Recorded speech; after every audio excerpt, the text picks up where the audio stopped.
Assalamualaikum warahmatullahi wabarakatuh. Perkenalkan, saya Desi Dekriani, mahasiswa PPG Prajabatan gelombang 1 tahun 2024.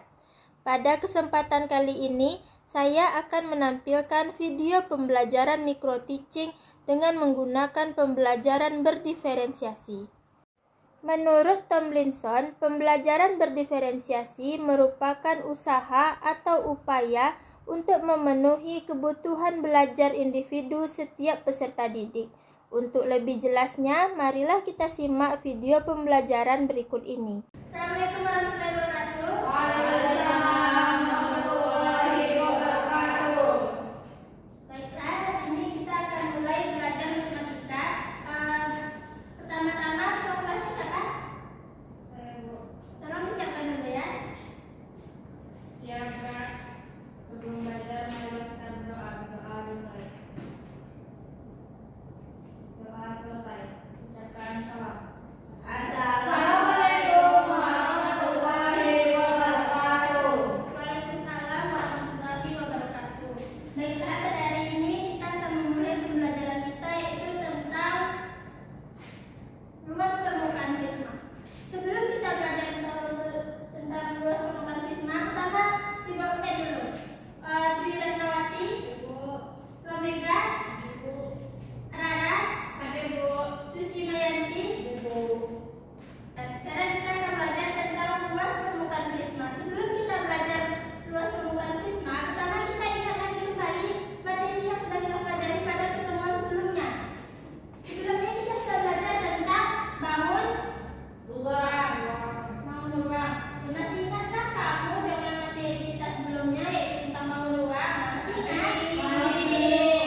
Sifat-sifatnya dan jari-jarinya masih ingat? Nah, sekarang kita ingat kembali tentang bangun ruang. Bangun ruang itu ada banyak di sekitar kita. Contoh-contohnya seperti yang ada pada gambar ini. Nah, ini apa ini? Bentuknya seperti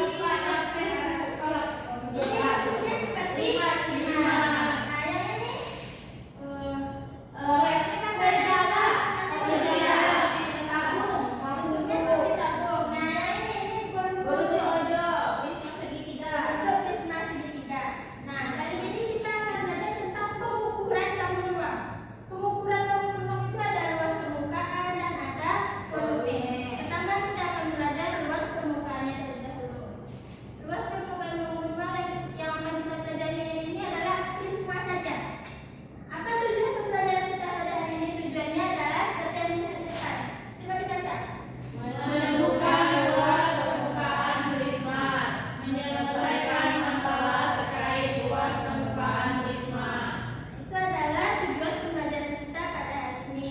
Sebelum kita masuk ke luas permukaan prisma, ada pertanyaan pemantik. Masih ingatkah kamu dengan sifat-sifat prisma? Dengan rumus luas dan berlilit bangun datar. Misalnya, ini prisma.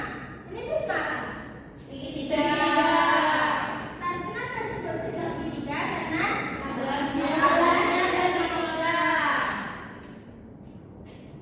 selanjutnya pemahaman bermakna. Perhatikan gambar makanan khas yang di samping ini. Nah, ini gambar makanannya. Berbentuk prisma segitiga dengan